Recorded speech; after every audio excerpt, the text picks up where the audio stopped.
1415 Hicri yılının 12 Rabiülevvel gecesini tescil etmek üzere toplanmış bulunuyoruz.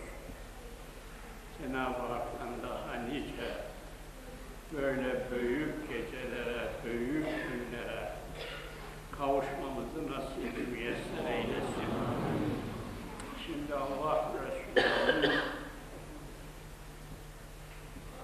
üstün ahlakından bahsedeceğiz bir nebze.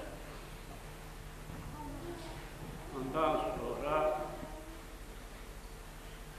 bu yaz tatilinde Vakit Gazetesi ve Cuma Dergisi sorumluları geldiler.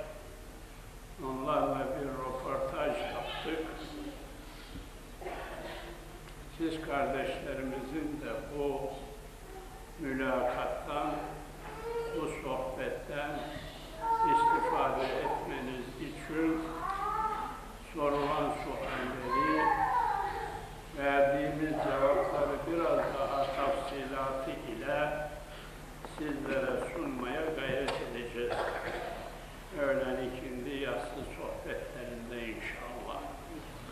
Sade Peygamberimizin üstün ahlakına geçmeden hep beraber aşk ile 3 adet Mevlid salavatını okuyalım. Allahümme salli ala seyyidina Muhammedin nebiyyil ümmiyyin ve ala alihi ve sahbihi ve sellim.